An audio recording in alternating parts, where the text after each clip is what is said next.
खबर की बात करेंगे। सुकमा में नक्सलियों को बड़ा झटका लगा है। 16 नक्सलियों ने आत्मसमर्पण कर दिया। पीएलजीए बटालियन के 2 हार्डकोर नक्सली इसमें शामिल हैं। इनको मिलाकर 16 नक्सलियों ने हिंसा का हथियार का रास्ता छोड़ दिया। एक महिला और पुरुष नक्सली पर 8-8 लाख का इनाम था, जबकि 6 और जो नक्सलियों पर 25 लाख का कुल इनाम था।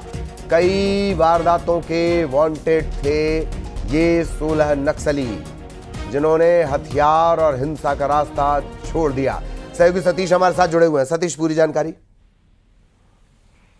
जी साधु की आज 16 नक्सली सरेंडर किए हैं और जिसमें से 2 नक्सली जो हैं वो हार्डकोर नक्सली हैं। पीएलजी बटालियन का बताया जा रहा है, जिन लाख का इनाम था। इसके अलावा जो है कुछ और नक्सली हैं जिन पर 3-3 लाख का इनाम था। इसका जो है कुल मिलाकर 3 लाख का इनाम। तो इसके साथ साथ है केरला पेंदा गाँव है, जहाँ पर 7 नक्सली जो है केरला पेंदा गाँव के हैं और जिन्होंने सरेंडर किया है। जिसके बाद से आज केरला पेंदा गाँव जो है नक्सल मुक्त गाँव जो है, ये दूसरा। इससे पहले बड़शट्टी गांव बना था और अभी जो फिलहाल केरला पेंदा गांव है, जहां पर एक भी नक्सल सदस्य जो है सक्रिय रूप से काम कर रहे हैं। जी चलिए, बहुत धन्यवाद सतीश इस पूरी जानकारी के लिए। सहयोगी सतीश विस्तार से जानकारी दे रहे थे।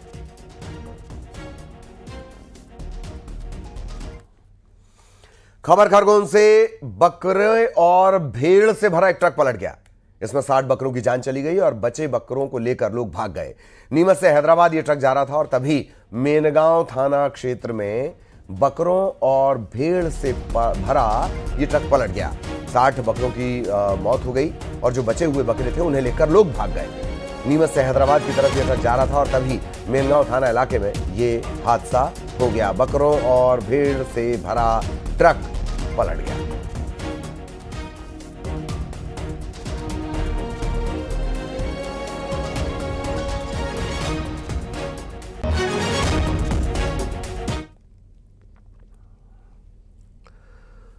और अगली खबर भी खरगोन से। हथकड़ी समेत आरोपियों के फरार होने के मामले में अपडेट। एसपी ने 2 पुलिसकर्मियों को इस मामले में निलंबित कर दिया है। फरार आरोपियों की तलाश के लिए टीम बना दी गई है। एक टीम को पंजाब भेजा जाएगा। जैतापुर थाने से ये दोनों आरोपी फरार हुए थे। अवैध हथियार तस्करी के मामले में इनकी अरेस्टिंग हुई थी।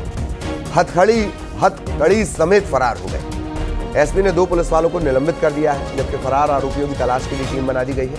एक टीम को पंजाब भी भेजा जाएगा।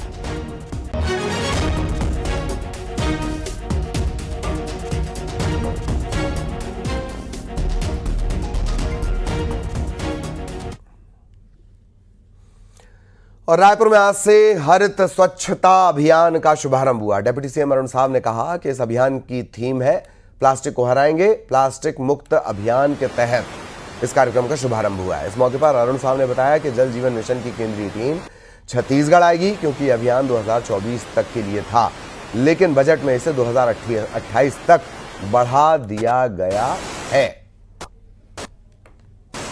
जल जीवन मिशन के अब तक के कामों की प्रगति और उसकी समीक्षा के लिए पूरे देश भर में जल जीवन मिशन के कामों को समझने के लिए कि वो काम कहाँ तक हुआ है, कितना हुआ है, क्योंकि ये अभियान 2024 तक के लिए था, लेकिन बजट में इसे 2028 तक बढ़ाया गया है। तो आगे अभियान को गति देने के लिए एक अध्ययन के रूप में केंद्रीय समिति जो है पूरे देश भर के राज्यों में जाकर अलग अलग स्थानों पर जल जीवन मिशन के कामों की जो है पड़ताल करेगी, ताकि आगे उस योजना को किस प्रकार से बढ़ाया जाए, इस तरह के निर्णय उसके माध्यम से होगा।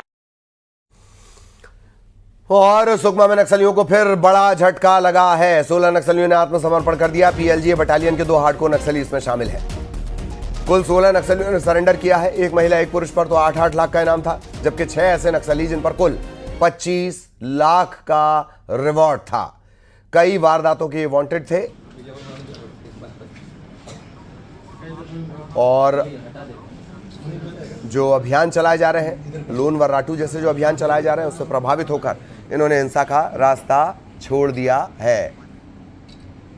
पुना नरकोम इस अभियान की बाकायदा इन्होंने एक प्रिंटेड टी-शर्ट भी पहन रखी है। 8-8 लाख के 2 इनामी थे, एक इसमें महिला एक पुरुष है, जबकि 6 नक्सली ऐसे जिन पर 25 लाख का इनाम था। कुल 16 नक्सलियों ने हिंसा का रास्ता छोड़ दिया।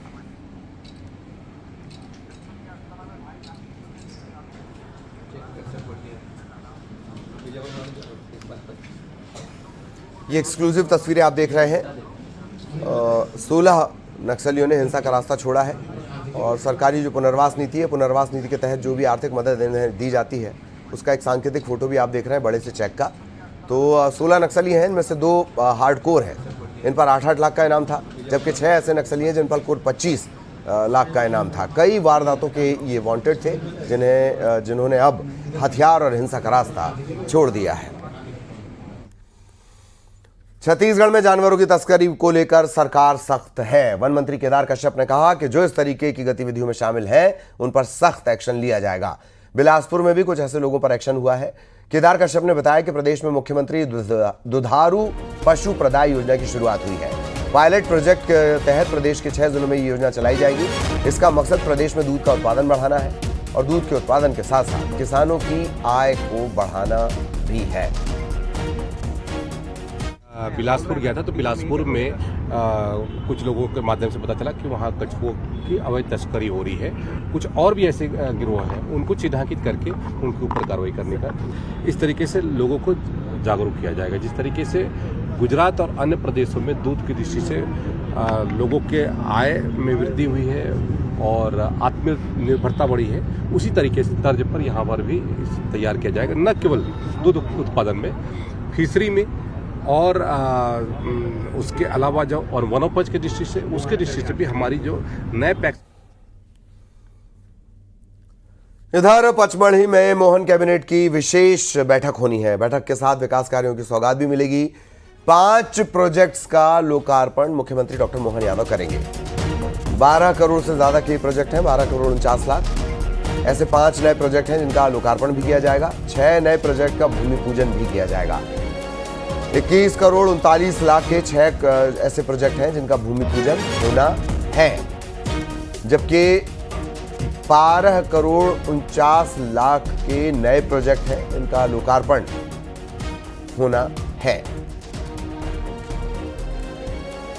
एक तरफ हमने अपनी अहिल्या माता के लिए पिछले समय कैबिनेट की और उनके विविध कार्यक्रम किए, उसी प्रकार से हमने आदिवासी अंचल के लिए भी ये कार्यक्रम की रचना बनाई, जिसमें पहले चरण में हम कैबिनेट करेंगे, अगले चरण में हमारे विधायक सांसदों का 3 दिन का वर्ग भी पचमढ़ी में करने वाले हैं।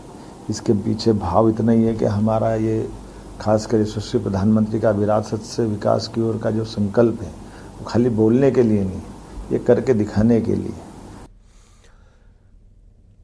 इधर नेपाल की राजधानी काठमांडू में राजशाही समर्थकों का आंदोलन एक बार फिर तेज हो गया। नारायण चौर इलाके में हुए प्रदर्शन के चौथे दिन हालात उस वक्त बिगड़ गए जब प्रदर्शनकारी प्रतिबंधित इलाके की तरफ बढ़ने लगे। पुलिस ने पूर्व गृह मंत्री कमल थापा समेत आरपीपी पार्टी के कई नेताओं को हिरासत में लिया है। प्रदर्शनकारियों की मांग है कि नेपाल को दोबारा हिंदू राष्ट्र घोषित किया जाए और राजशाही को बहाल किया जाए।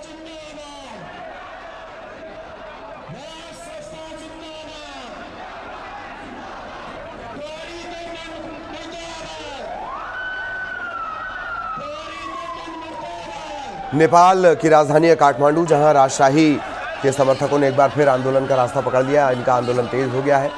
नारायण चौर इलाके में जो प्रदर्शन चल रहा था चौथे दिन का, उसमें हालात तब बिगड़ गए जब ये लोग प्रतिबंधित इलाके में जाने की कोशिश करने लगे।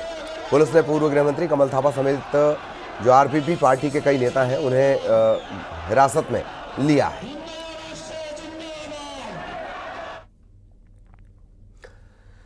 और अब खबर कोरोना से जुड़ी हुई।